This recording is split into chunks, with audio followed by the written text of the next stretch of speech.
So let's have a discussion about glacial erosion. Just to remind ourselves what erosion is, it's the movement of sediments or stuff by water or wind with the help of gravity.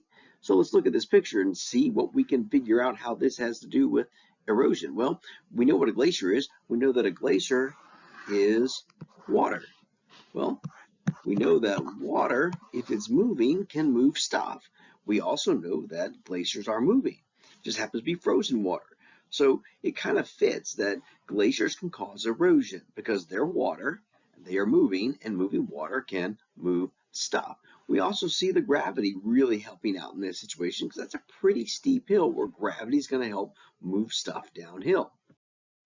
Now, glaciers move stuff a little bit differently than moving water, like a river or a stream, or even waves in the ocean.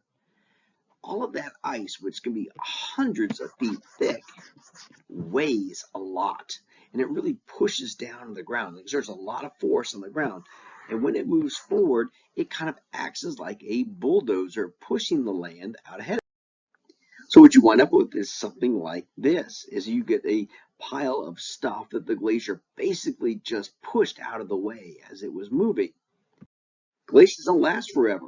They get bigger, they get smaller, sometimes they go away after the last ice age, and we can see evidence of glacial erosion. We wind up with a big hole in the ground right here. There's no river there, but it's a big hole where we can see where things have been moved. And we look over here and we find a big pile of stuff that was dropped there. And once again, there's no river that's flowing that way. So this is how we know where glaciers were. It's based on where do we see evidence that they move stuff caused erosion, and where did they subsequently drop stuff in deposition. Well, how can a glacier move so much stuff? It's not moving very fast. They're moving real slow, but the trick is that other variable. The amount of water makes a big difference, and glaciers are an incredible amount of water. They're sheets of ice up to hundreds of feet thick. So even though it's moving very slowly, it can cause a lot of erosion because it is a lot of water. And you can see that here. Everywhere inside that circle of red there, you can see evidence that stuff was moved. And you can see the water moving downhill. And you can see how it has moved stuff out of the way. That's what erosion is. Now, how does a glacier cause erosion? There's some different terms because glaciers move stuff, cause erosion a little bit differently than flowing water or even the wind. First of all, let's look at this diagram here. We got a glacier moving downhill. Nice, really thick sheet of ice. It's really, really heavy. And at the bottom of the glacier, what you typically have is an area where you have a little bit of melted water. And that really helps the glacier actually slide. It kind of slides along a little area of water at the bottom that's under so much pressure it has a very hard time melting. Well, we know that the rock underneath the glacier has holes in it. It's porous. Water can get into rock. And because there is so much pressure from all of the weight of this ice, water gets forced into the rock down there. Well, glaciers happen places where it's really cold. And what happens in the wintertime is that water that got forced into the rock gets extra cold and it freezes. And then it expands.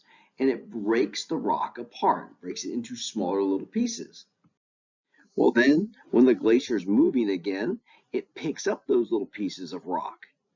And they get carried with the ice as it flows downhill. That's erosion. This is stuff, those are sediments, and they're getting moved by the water. That's erosion. But this process only happens this way with the glacier. And it's called plucking. Plucking is the loosening and moving of rocks on the bottom of a glacier. And it happens by that process that I just described to you. So you need more than just the definition. You need to have an understanding of how this happens.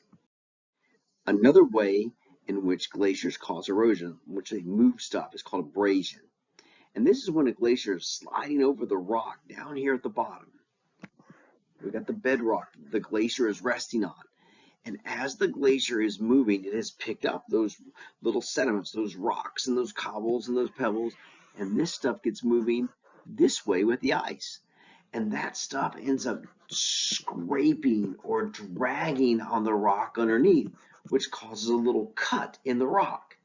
Well, the little gouges are places where stuff has been moved. That's erosion. This is the process of abrasion, and this is scraping and grinding of the rock on the bottom by a glacier. So that back there is a glacier. Glacier is water. And when water moves, it picks up stuff and it moves stuff. So a glacier is no exception. So when this glacier moves downhill, it picks up rock and dirt and such, and then it drops it down here at the bottom.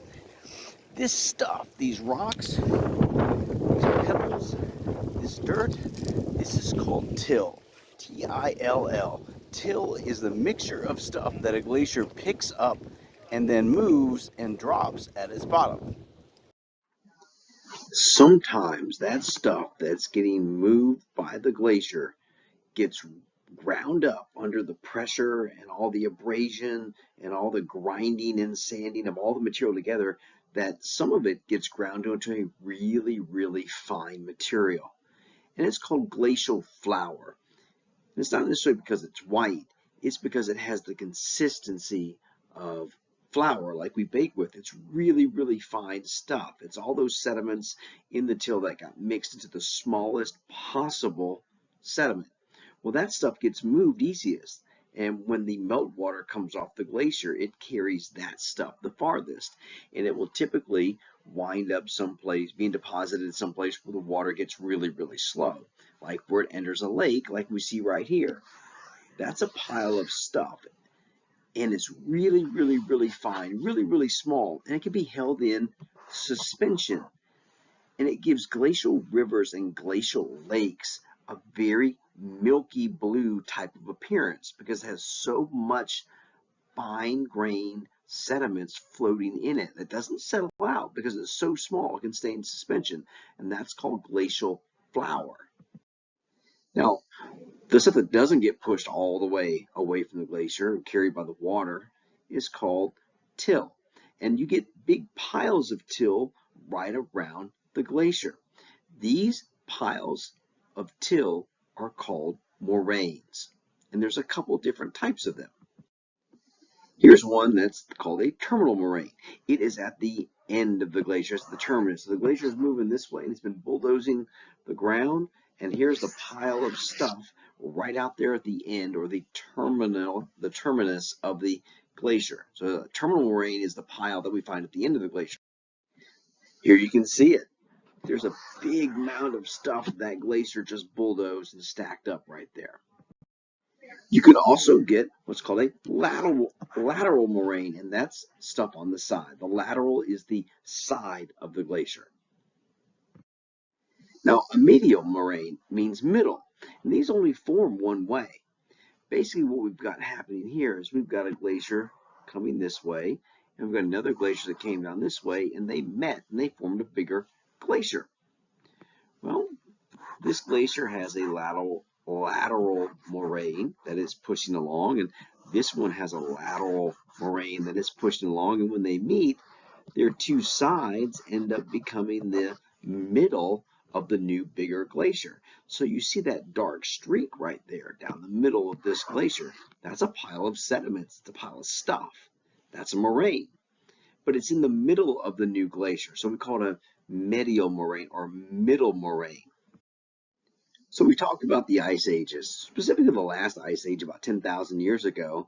And I showed you this map and said, okay, here's where the glaciers were in the last ice age. And it should beg the question, well, how do we know? Because nobody was around to see it and mark the end of the glaciers of where they were and where they weren't. But how we can tell where these glaciers extended to in North America is by the pattern of erosion and deposition. So as these glaciers were coming south, they were just bulldozing over the land. They were pushing stuff around and moving around all kinds of sediments. And we can still see evidence of that. We can still see the hole in the ground where stuff was moved, and we can see piles of stuff that was piled up by the glaciers. Well, the glaciers are long gone, but we still see evidence of erosion, and that's how we know where the glaciers got to during the last ice age.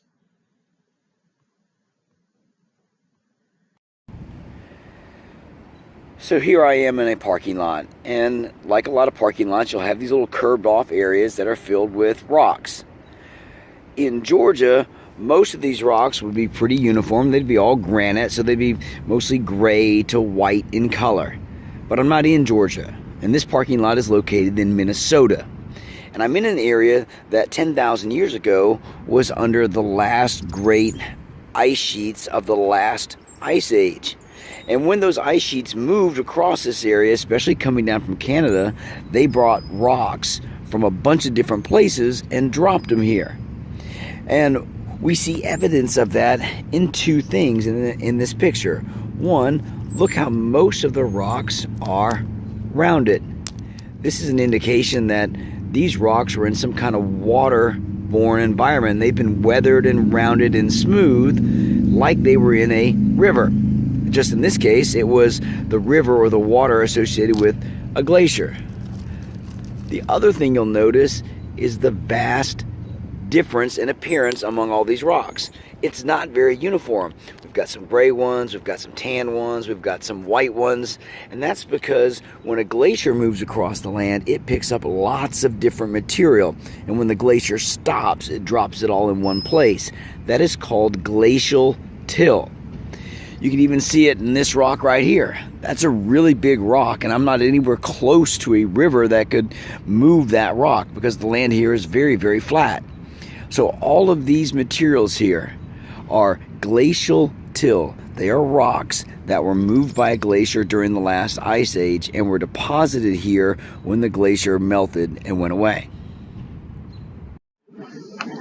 So here's a very notable example of how we can tell where the glaciers came to during the last ice age. You can see the black line there, but I want to call your attention to that area inside the little red triangle. That's the state of New York. And the state of New York has a very famous landform called Long Island, which was a long, skinny island kind of detached from the rest of the coast that's right there off the shore. And if you go to Long Island, you'll see that it's not solid rock. It's not land like the rest of the land around it. It's basically a big pile of loose till. It's a big mixture of all kinds of different rocks from very far away places of different sizes and shapes. And what happened was the glacier got to that point, and that was the end. That was the terminus as far as the glacier got, and that's where it made its big pile of till.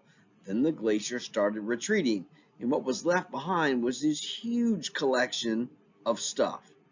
So that gives you some sense of scale about how big these piles of stuff can be caused by a glacier, especially during the last ice age.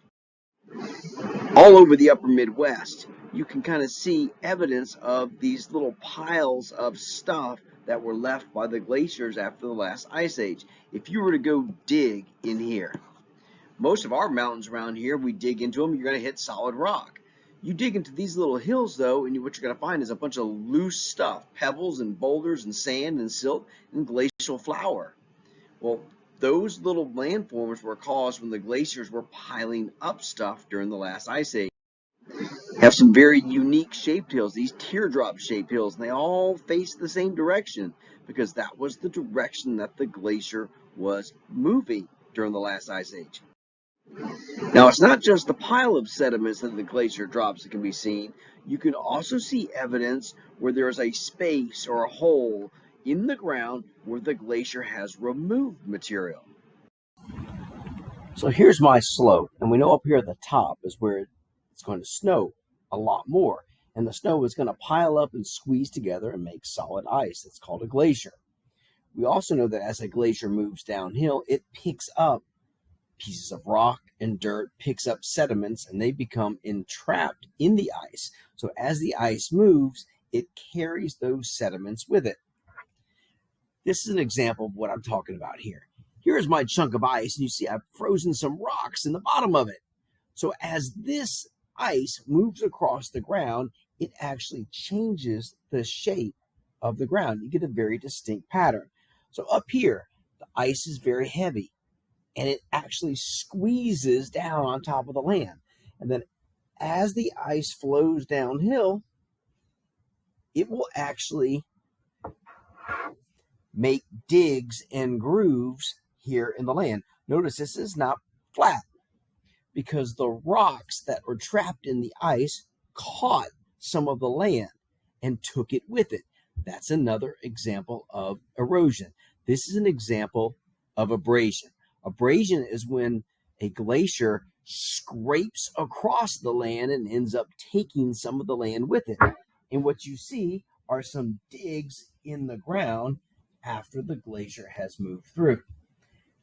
After the last ice age and all the glaciers in most of the northern USA are gone, we still see evidence of these grooves in the land, even though there isn't any ice there anymore. So here I am in Iceland again, and behind me is a good example of a valley glacier. Now we know these valley glaciers, they move forward and they move backward.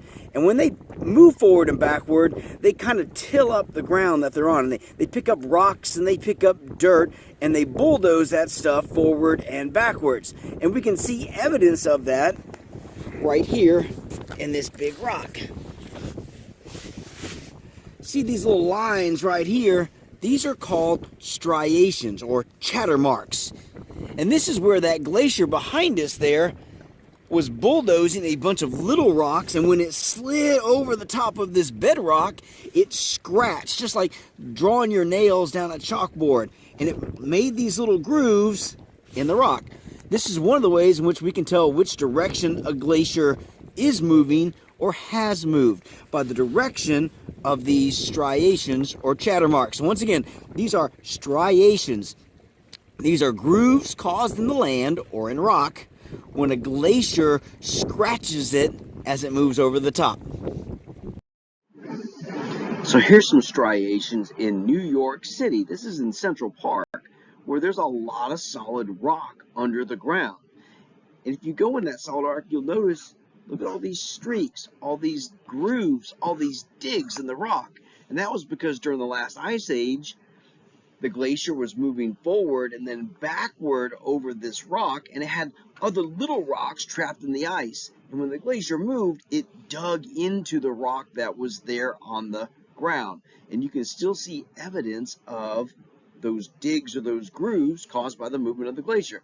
This is also a good example of how abrasion causes erosion, because it was the rocks inside the ice that was scraping against the bedrock and moving stuff, and that's what abrasion is. Now imagine you have over a wide area. This is in upstate New York, and you can kind of see, especially here when it's covered in snow, you can see the pattern of the digs or the grooves in the land when the glaciers moved over this part of the country during the last ice age.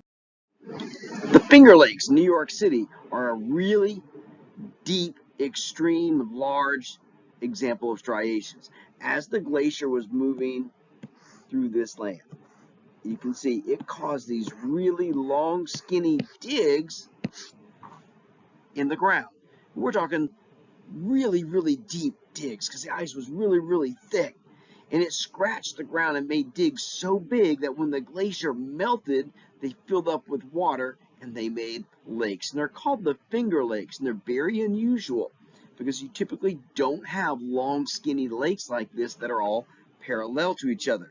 But these formed because the glacier dug into the ground so deeply, it made depressions that formed into lakes.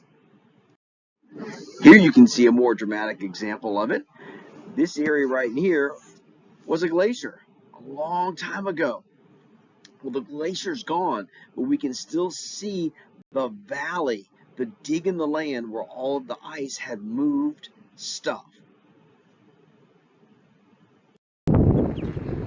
So here I am in Iceland, and if you'll notice this big huge rock here behind me, and something's weird about this rock, and that is that it's out of place. It's this big huge mass of rock, and if you look around the area around me, there are no mountains. There's no rocky area around me. This rock is just sitting out in the middle of the flat grassy area. Now we've got a little stream over here behind us, but there's no way that little stream could have moved such a big, large rock. Now, this rock had to have been moved by a glacier because a glacier is the only thing powerful enough to move a rock this size. So, where's the glacier? Well, the glacier was probably back up there in those mountains and has long since been gone. The glacier has melted and has receded. But when the glacier was active, it moved this big, huge rock from way up there in the mountains to down here where it shouldn't be. It is out of place. It is erratic. So a big, large boulder that is out of place is called a glacial erratic. So glacial erratics are a good example of that process of plucking. If we look at this rock here, this is in Minnesota, and this rock looks kind of out of place because you'll notice the ground around it is very flat. There aren't any mountains anywhere near this place. And what they figured out was during the last ice age that this rock came from way up in Canada because it matched rock that was from a mountain range in Canada hundreds of miles away. Well, how did it get there?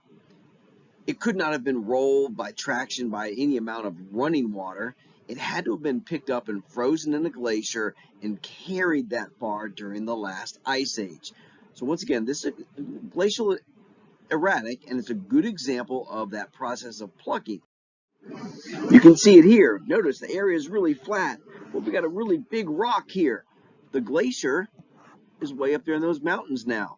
But at some point, that glacier came down to the mountains and brought this rock here. This rock was matched to rocks in those mountains. And the only way that it could have gotten there was by being picked up and plucked by a glacier. A couple more examples. This rock right here matches the rocks up there in that mountain. You can still kind of see where the glacier is. But at one point, the glacier was down here and brought that rock. The rock over here on this side, this is in Connecticut. This is actually really, really close to the shore. There's no rock like this in Connecticut.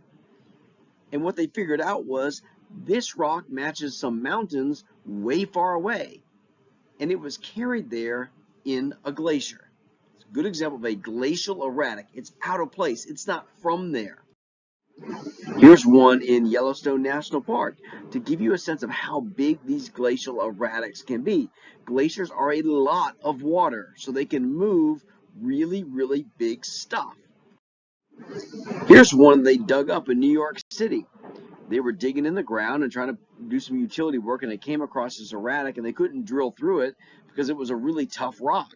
So at 150 tons, they had to dig down there and take it out of the way and move it somewhere else. This is in Iowa. There was a case here where they said, you know what, we can't move this thing, we can't blow it up, it's too tough, we're just going to make the street go around this erratic boulder, this glacial erratic that's not from that location. On Long Island, which is that location that I showed you before, that is nothing but a pile of till from when the last ice age was pushing stuff south. And it's an island off the coast of New York. Their beach looks kind of weird compared to the beaches we're used to because it has a lot of big rocks. Well, there aren't any really big mountains there on that island. All of those rocks were trapped in the ice and piled up by the glacier when it stopped right there.